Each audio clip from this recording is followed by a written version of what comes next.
Nanti kalau masuk GMC itu mereka daftar bayar kayak sekolah gitu atau Enggak. Oh enggak. Kalau yang GMC yang anak mes enggak, kalau yang reguler bayar. Ada anak-anak yang dari Buat les basket gitu-gitu ya. buat yang ada pemula itu adalah bayar. Tapi yang udah kriteria yang masuk mes enggak, kita dari kita semua gitu. Yang penting kamu prestasi gitu, bayarnya itu aja. Dikasih pulang mungkin berapa bulan sekali gitu? Ya paling setahun 2 kali sih. Oh, setahun 2 kali. Minimal 2 kali, tapi kalau mereka ada keperluan kadang mereka pulang. Ya libur panjang kadang minta izin. Ini lapangan kedua sih. Jadi kita bangunnya kalau yang lapangan pertama tahun 2015. Ini tahun 2017. YBA ketiganya kita kalau nggak salah di sini. Ini bisa untuk umum juga? Ya, maksudnya apa? Di sebelah? Sama. Kita kalau nggak ada latihan kita sewakan untuk umum. Banyak komunitas yang main di sini sih, boleh lumayan. Di lapangan 2 ada lantai 2 dan 3-nya untuk mes putri, untuk mes anak-anak cewek ya. Nah, ini ruang gym biasa anak-anak latihan. Kalau yang cedera biasa mereka juga latihan di sini juga sih. Ini gymnya berbarengan dengan lapangan atau gimana? Lapangan dulu kita, kalau gym kalau nggak salah 2018 kita, saya pikir waktu itu harus dilengkapi juga fasilitas untuk ya sekarang kan penting sekali untuk kekuatan otot apa, kita harus ada punya fasilitas juga daripada kita keluar mending kita coba pasti beli alat-alatnya sendiri di dalam sih. Ada rencana beli lebaran? Aduh, space-nya kayaknya udah penuh nih. Space-nya udah nggak punya space lagi. Ya, udah nggak ada space lagi ya. Berarti ada sesi-sesinya ya kalau pemain ya? Ya, ada ganti-gantian. Jadi ada nanti cowok pun biasanya dibagi berapa sesi supaya nggak ini memang sempit ya, relatif nggak terlalu besar ya. Nanti ada pelatih fisik yang itu dia bisa bagi waktunya supaya intervalnya dapat semuanya. Ya mereka main-main ini aja, komunitas, enjoy gitu loh. Tapi sebenarnya banyak kan? Banyak sih. Bisa dibilang proper lah ya. Ya mereka malah anak-anak muda yang setelah selesai kuliah dari Cirebon memang kesulitannya di kuliah tuh kan biasanya mereka jarang yang mau kuliah di Cirebon karena universitasnya belum ada yang ini. Jadi mereka keluar, setelah lulus biasanya mereka kembali lagi ke Cirebon. Biasanya banyak yang latihan itu anak-anak tuh.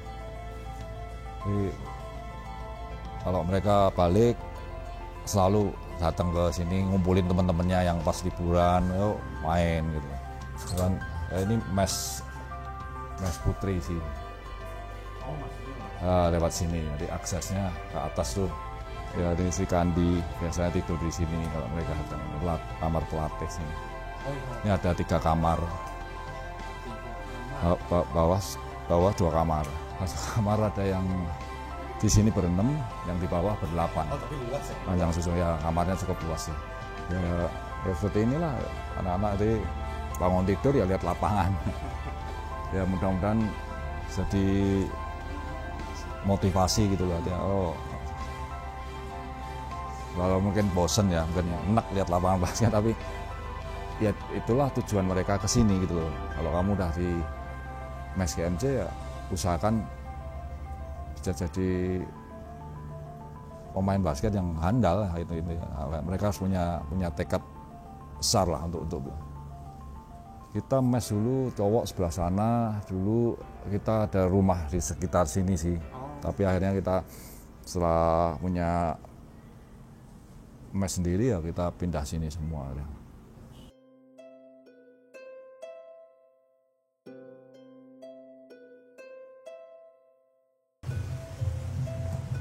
Ini mes cowok.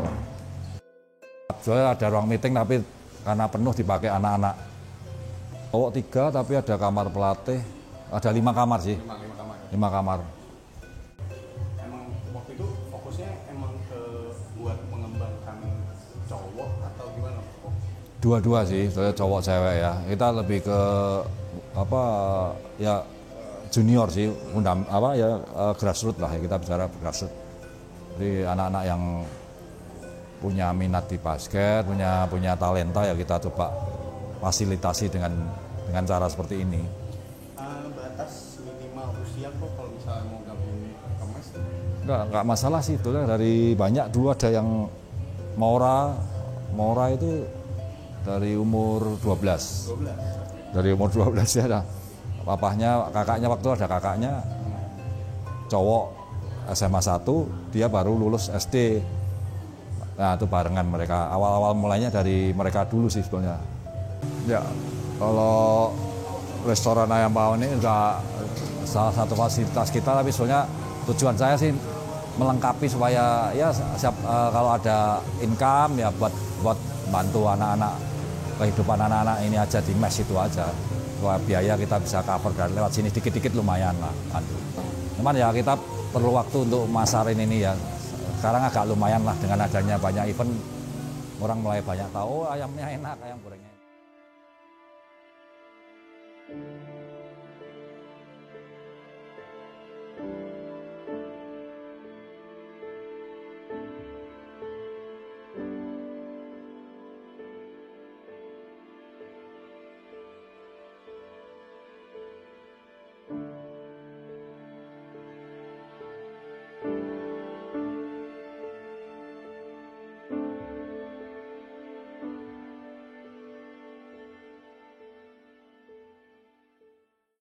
Berdirinya GMC soalnya kita tahun 2010 ya.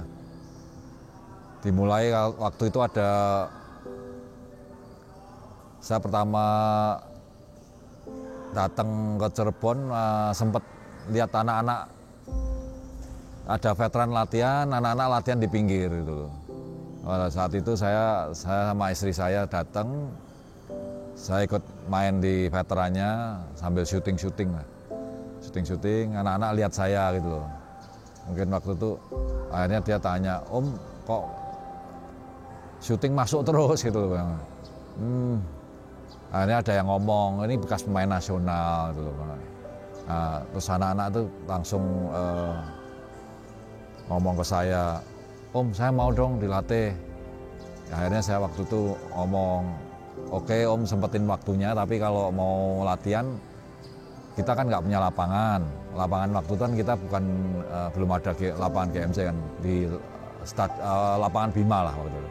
Akhirnya anak-anak saya suruh, "Kamu cari lapangan, nanti Om yang bayar aja, nggak apa-apa, tapi nanti Om melatih kamu, tapi yang penting kamu cari lapangan dulu, kalau nggak ada lapangan susah gitu."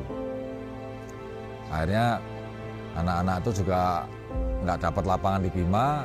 Kita dapat lapangan waktu itu di sekolahan Santa Maria malah, lapangan terbuka. Akhirnya berapa anak lah akhirnya kita latihan.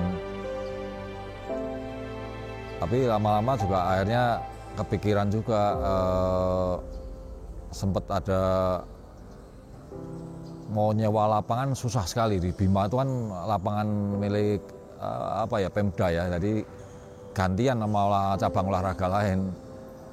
Akhirnya kita waktu itu kepikiran ngumpulin gimana supaya ya itulah mulai ada GMC itu. Kita ngobrol dengan veteran-veteran yang komunitas, salah satunya yang Pak Teno Gunawan itu yang pendiri GMC udah meninggal juga.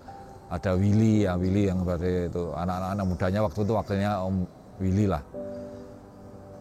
Kita sepakatin coba kita bikin klub aja deh, klub ya intinya supaya anak-anak mudanya juga bisa ikut latihan. Akhirnya kita rapat sama beberapa pengurus lah, ada banyak lah waktu itu veteran, ada ya Om Alung apa lama, kita kumpul sama-sama lah sama beberapa anak muda. Kita akhirnya cari nama itu, akhirnya Pak Teno ngasih nama ya ini generasi muda Cirebon itu kita pilih.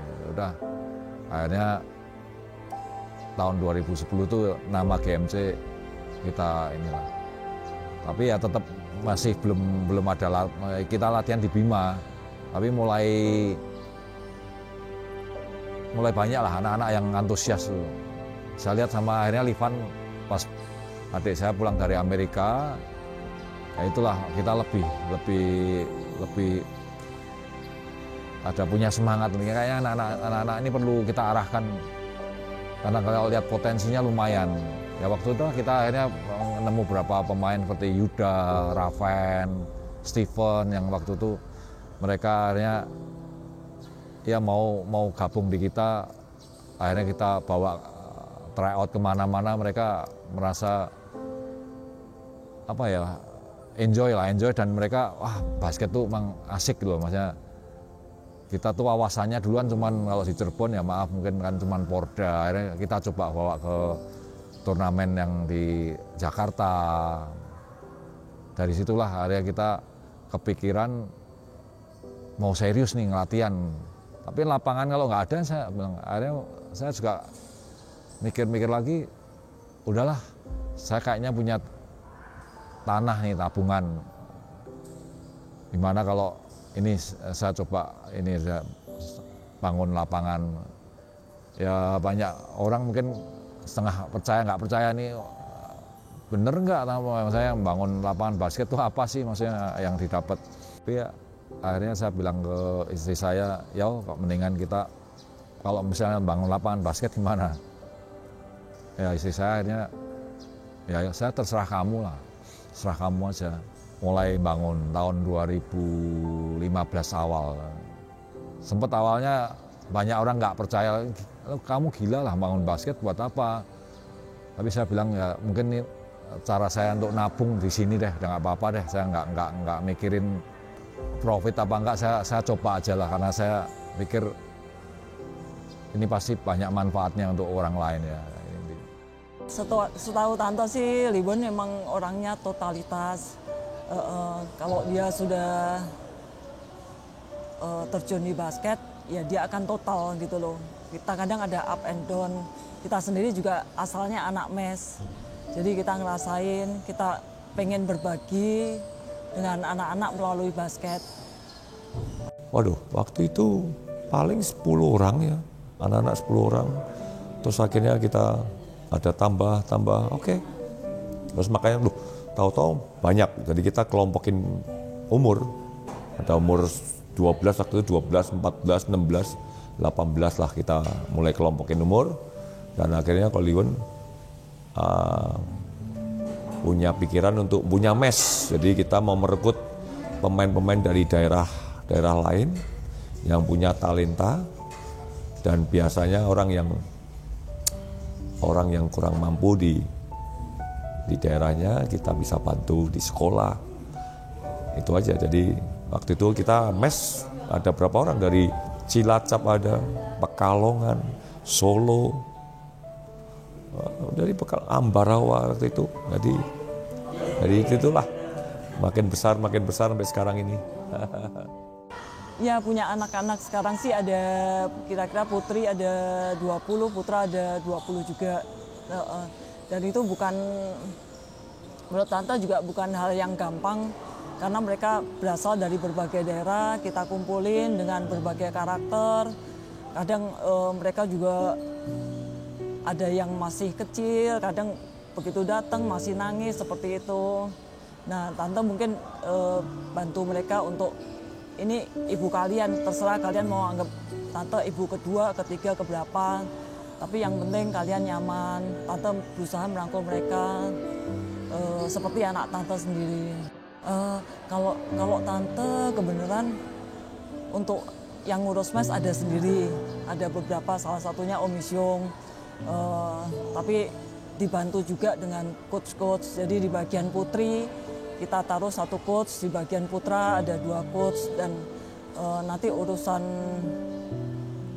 mulai dari mereka sekolah sampai mereka latihan, mereka ada cedera atau dan lain-lain, ada bagian pengurus masing-masing, dan Tante bersyukur mempunyai teman-teman yang bantu support GMC. Leonnya dia semualah yang dia pegang. Kalau saya khusus pelatih lah, dan sampai sekarang saya jadi head coachnya semua kelompok umur sebenarnya. Cuma ada pembagian, saya ada asisten berapa 5 orang, saya kelompokin, KU ini pegang ini, tapi head coachnya adalah saya gitu. Kalau Leonnya ketuanya lah gitu. Akhirnya 2015 Desember selesai, kita adain event YPA di GMC ini. Dari situ kita tahun berikutnya kita bangun satu lapangan lagi yang ya saya harapan saya sih dengan adanya fasilitas lapangan ini kita bisa ya bermanfaat lah untuk kota Cirebon ya, terutama untuk kota Cirebon, anak-anak muda mau kita arahkan ke basket itu. Artinya saya nggak menjerumuskan kalian masuk di basket itu sebenarnya bagus kok. Intinya waktu itu banyak orang tua selalu apa ya, ya kontra. Mereka sempat banyak, mereka lebih suka anaknya ke akademis sih, jujur aja. Ya memang kalau saya pernah ditanya ada berapa orang tua, apa untungnya sih main basket, ikut basket, apa untungnya? Saya waktu itu dalam hati cuma ngomong, kita bukan dagang, bukan untung rugi sih. Dari basket itu kita coba lewat basket, kita coba bentuk karakter anak. Dan kita juga mencoba, kalau anak itu memang berbakat di basket, bisa jadi pemain bagus, pemain nasional, itu bonus lah artinya. Jadi apa yang saya arahkan benar, tapi misal pun dia tidak bisa menjadi pemain pro ataupun pemain yang bagus lah ya, pemain nasional, saya cuma ngomong paling enggak mereka juga bisa belajar banyak dari basket itu sendiri. Artinya belajar disiplin, belajar kamu memahamin teman kamu, karena basket permainan tim kan, kamu bisa bersosialisasi dengan teman-teman. Itulah kamu ambil intinya dari situ. Saya selalu ngomong ke anak-anak, dari 100 orang yang ikut GMC, nggak bisa jamin kamu jadi pemain nasional. Paling 2, 3, 5 orang, 10 orang udah paling bagus lah sama jadi pemain nasional. Udah luar biasa. Tapi sisanya mungkin dari sisa yang nggak jadi pemain nasional atau pemain pro, kamu masih bisa punya kesempatan selalu jadi apa? Orang baik. Orang baik punya attitude yang baik akan lebih berguna gitu loh. Saya selalu mengajarkan mereka seperti itu. Tapi lewat basket lah kamu bisa membentuk karakter kamu itu seperti ini. Belajar melakukan sesuatu, belajar berbuat sesuatu, tapi ada aturannya semua. Dari situ saya yakin bahwa olahraga, ya kita kebetulan basket ya, merupakan sarana yang paling bagus untuk anak-anak, untuk generasi muda menjadi orang yang lebih baik secara karakter ya. Tapi ya dari saya cuman kepikiran seperti itu aja. Anak-anak kita harus punya kegiatan yang positif ya. Artinya dengan lewat basket kita tidak ada sekat-sekat. Artinya kita nggak peduli, nggak ada perbedaan. Kamu mau suku apa, kita nggak. Yang penting kamu basket ya. Oke, kita sama-sama yuk main. Itu yang saya selalu tanamkan. Maka arti GMC ada kata-kata grades itu saya bikin seperti itu. Artinya ada maknanya itu. Jadi kita selalu nanamkan anak-anak, yaitu makna grade itu kayaknya sepele tapi kamu harus tanamin itu soalnya. Itu tujuan kita.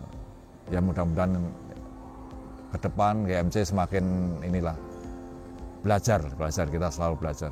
Saya cuma pengennya anak-anak GMC, bekas GMC bermain basket yang benar. ya. Jadi belajar basket yang benar. Kalaupun nggak jadi pemain nasional nggak masalah. Yang penting jadi orang baik. Kalau saya punya prinsip di KMC ini saya tanamin ke anak buah saya. Basket boleh, kamu jadi pemain nasional boleh, itu bonus. Tapi lebih penting kamu jadi orang baik di kehidupan ini. Tetap menjadi orang baik, belajar dari permainan basket. Dari tahun ke tahun saya nilai sampai tahun ini mulai naik terus lah, artinya apa yang kita scouting tuh banyak. Tapi tahun ini saya agak merasa ada penurunan, tapi kita harus evaluasi lagi. Ya, jadi tantangan kita berdua adalah membentuk anak muda-muda ini, karena kan zaman sekarang juga banyak gadget, HP waktu itu, waduh main HP, main game terus. Jadi oke lah, coba lawan kita ajak mereka anak-anak sibuk di basket, jadi berkurang itulah, minimize di main gamenya gitu. Ya tantang itu aja. Terus membentuk karakter anak-anak dari basket aja gitu. Jadi tantangan kita gitu. Menekankan apa ya, kamu kalau udah di GMC kamu siap, jangan sampai kamu nggak jadi apa-apa gitu loh. Saya selalu menanamkan mereka gitu. Paling nggak kamu belajar basket tuh serius, betul serius. Kamu kan dapat sekolah sama basket aja, pikirannya itu aja, jangan mikir yang lain, kamu fokus di situ aja. Itu yang kadang susah, anak-anak kadang masih maunya ke sana. Tapi untung dengan adanya pandemi ini mereka lebih fokus sih jujurnya. Cuman ya kasihannya sekolahnya nggak maksimal sih sebetulnya, kalau online tuh kita kurang dapat sesuatu sih. Soalnya kalau saya ngajarin mereka untuk naikkan harga diri kamu sendiri sebetulnya.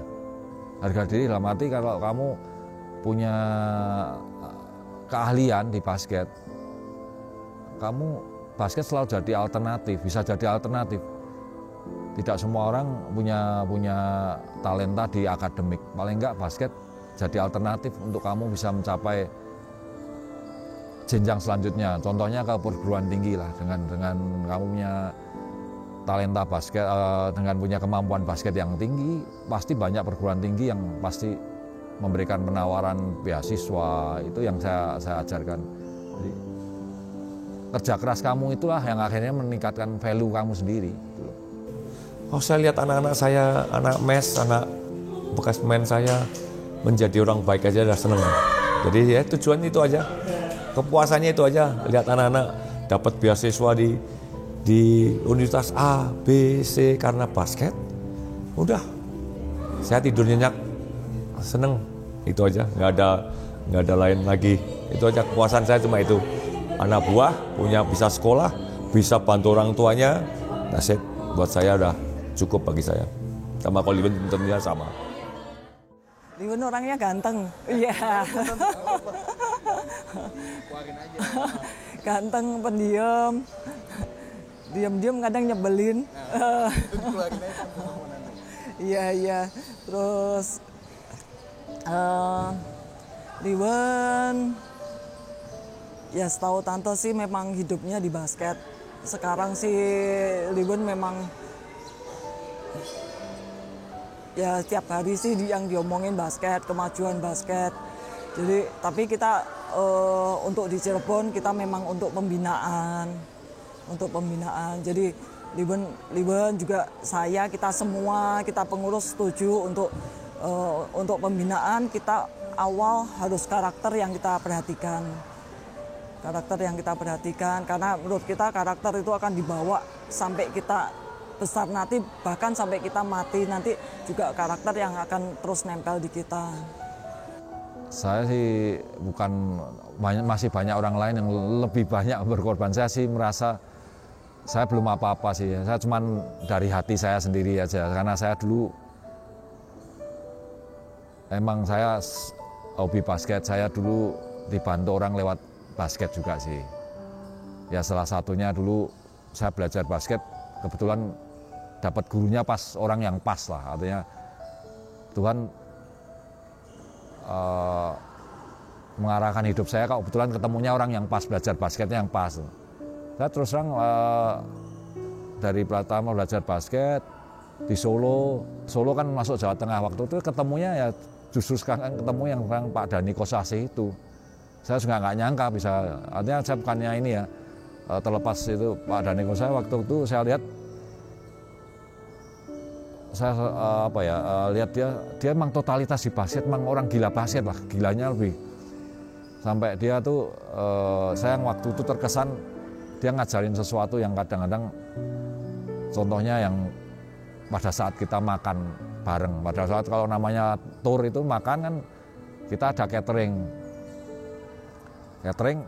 nah namanya anak-anak ngambil kan langsung kayak takut kehabisan, ngambil 2, ngambil 3 dulu lauknya. Pada saat itu saya agak kaget, Coach Dhani Kosasih itu marahnya benar marah besar lah. Marahnya menurut saya agak kasar, tapi pada saat itu saya baru sadar anak-anak yang melakukan hal itu malu harusnya itu. Kamu berarti nggak mikirin temen, harusnya kamu ambil 1 dulu, kalau sisa nanti kamu boleh ngomong, saya nambah boleh. Artinya kamu dari situ saya, belajar sesuatu yang mungkin tidak semua anak waktu itu diajarkan seperti itu, ya maaf ya mungkin tapi orang tua saya kebetulan ngajarinya udah, tapi ada berapa anak. Nah waktu itu saya, berarti ini benar nih yang saya dapat nih, saya ketemu orang yang pas. Sampai saya akhirnya di jenjang pro pun akhirnya ketemu berapa tokoh-tokoh yang memang banyak memengaruhi di kehidupan saya, tentu cara berpikir. Salah satunya saya belajar banyak dari Mr. Kim juga sih. Mr. Kim, pelatih Korea, pada saat dia datang ke Indonesia itu saya merasa ya orang Korea emang etos kerjanya kita harus akui. Pada saat itu saya merasa Mr. Kim itu punya harga diri gitu. Karena pada saat itu dia melatih, ya maaf waktu itu bos saya itu ikut campur. Dia pada saat itu saya menunjukkan bahwa dia pelatih yang punya harga diri waktu itu. Dia marah besar. Ini profesional, kalau kamu ikut campur saya nggak bisa. Lebih baik saya mengundurkan diri aja. Kamu yang pegang. Tapi kalau memang saya kalah, kalau itu kamu boleh pecat saya gitu. Terus dia dari situ saya, orang ini ya memang kita basketnya dapat, tapi secara pribadi saya bisa belajar artinya dari situ. Itulah orang-orang yang banyak mengaruhi hidup saya. Termasuk salah satu lagi ya mungkin tahu Kim Hong ya. Terlepas dari Kim Hong itu orang yang nyentrik lah, maksudnya agak-agak itu. Tapi ada banyak sisi baiknya yang saya belajar dari dia. Ya hampir sama lah. Dia ngajarin kita nggak norak, artinya walaupun dia sebenarnya kan orangnya tahu sendiri, tapi pada saat kita makan, jamuan-jamuan itu dia mengajarin kita dengan cara yang benar lah. Artinya yang itu ya bisa saya pakai untuk kehidupan saya sehari-hari di bisnis apa dia. Tapi satu sisi memang dia sebenarnya orangnya agak aneh juga, nyentrik gitu, tapi ada sisi baiknya itu banyak sekali tuh. Dia ngajarin ya kita harus selalu ingat bahwa di sekitar kita selalu ada orang-orang yang mungkin Tuhan kasih ke kita untuk membimbing kita sih sebetulnya. Itu aja dari saya itu. Jadi kalau boleh cerita, ya Tante tinggal di Cirebon, Tante Om bisa ngasih apa untuk Cirebon? Salah satunya ya lewat basket, yaitu tujuan kita. Yang kita punya cuman ini gitu loh. Nah ini terbentuknya juga mulai dari yang sangat minim kita berusaha mulai dari event-event tingkat kota, tingkat sekolah, naik lagi sampai ke sini. Dan sesudah sebesar ini kayaknya kita masih butuh support yang lain. Ya salah satunya mungkin ada ayam pawon, kopinya juga. Tapi kita ngomong lagi, kebanyakan karyawan-karyawan sini dari istri-istri karyawan kita juga di GMC ini. Jadi ya kita rangkul mereka bareng-bareng untuk ada di sini, saling support lah.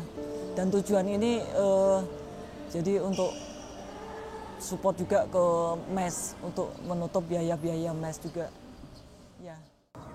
Ya sebenarnya kita kan, kalau saya sih apa yang berhubungan dengan GMC ini, kalau saya sih tujuannya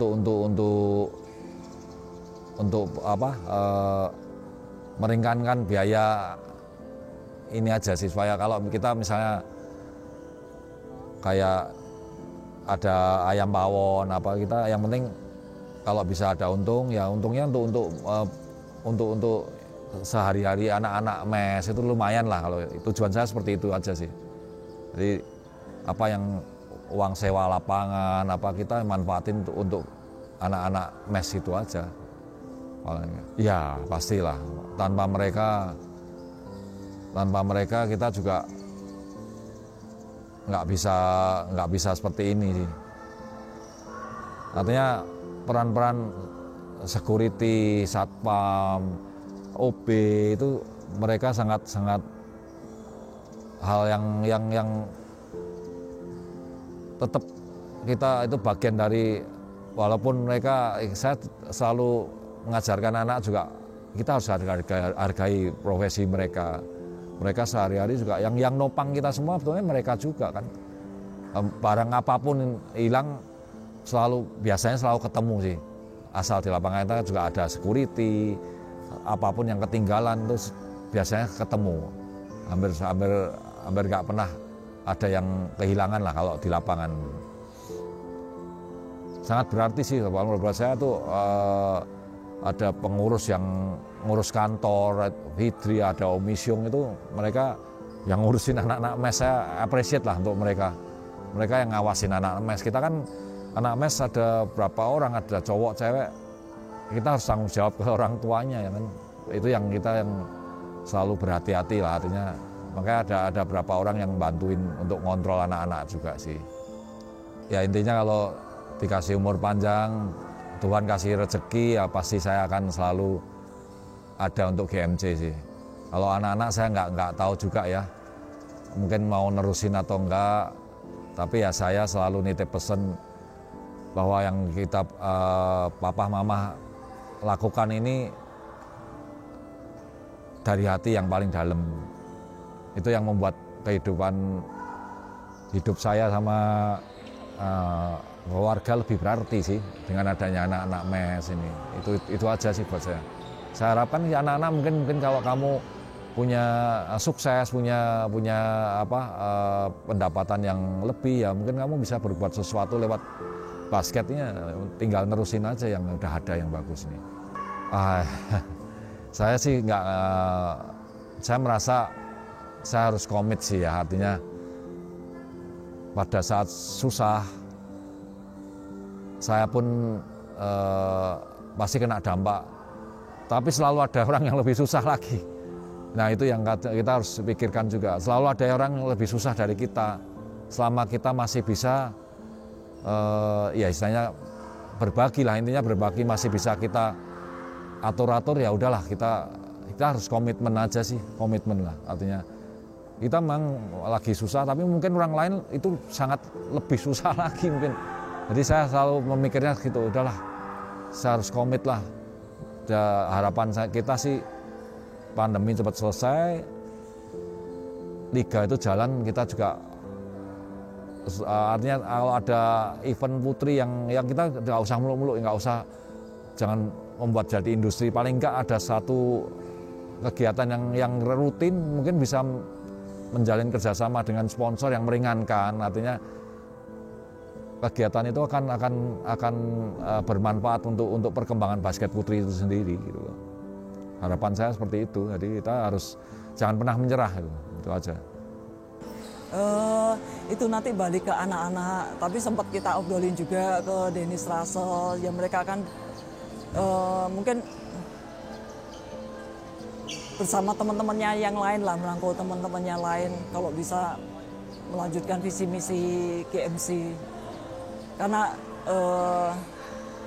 tongkat estafet pasti akan kita kasih ke anak-anak penerus kita kan. Tapi bukan berarti cuman Dennis dan Russell, masih banyak. Kita masih punya anak-anak lain yang layak juga, punya loyalitas kepada GMC masih banyak. Ya. Pasti mau sih, kayak maksudnya pengorbanan papa udah segini besarnya untuk basket Indonesia, jadi ya saya mau sih buat terusin. Jujur saya bangga lah. Yuda ikut saya dari umur 13 itu. Dari kecil ikut saya. Waktu itu umur 13 saja, waktu saya jadi pelatih, saya tahu talentanya bagus. Saya mainin KU18. Bayangin aja KU13 main KU18. Dan dia bisa main waktu itu. Jadi sekarang dia masuk prawira. Wow. Saya senang. Bersyukurlah. Ternyata Yuda ikut omongan saya juga, harus kerja keras. Kalau mau jadi pemain nasional, pemain profesional harus kerja keras. Dan ternyata Yuda bukan, wow, saya juga salut sama dia. Rajinnya setengah mati. Ada libur pasti ada lapangan, ke lapangan masih tembak terus. Latihan tembak, dia tanya saya, gimana om gini. Sampai sekarang dia masih tanya saya. Dan saya cukup bangga lah sama Yuda. Ya cuma semoga dia bisa menjadi contoh orang-orang Cirebon, ya, pada khususnya pada basket ini. Oke. Tapi dengan adanya anak-anak kita udah bisa main di IBL, itu juga membuat kita bangga. Artinya apa yang kita lakukan itu bisa berarti buat orang lain gitu aja. Ya kita ada Yuda, Raven nggak sempat main IBL, tapi mungkin nanti generasi selanjutnya pastilah, saya yakin 50% dari anak-anak kita pasti bisa bermain di pro sih kalau saya. Ya mudah-mudahan siapa tahu ya, kita nggak tahu, tapi untuk saat ini saya belum kepikir seperti itu. Saya lebih ke grassroots-nya dulu lah. Saya anak-anak tugas GMC saya ngasih fundamental basket yang benar dulu lah. Pasti suatu saat anak-anak itu akan mencar kemana kita nggak tahu, tapi mereka akan selalu ingat bahwa oh, GMC dulu saya pernah tinggal di mes GMC itu ternyata banyak manfaatnya yang saat mereka dapat lah, itu aja. Ya intinya dari basket itu sebenarnya kita bisa bangun, ya pride-nya mereka harusnya naik lah lewat basket itu aja.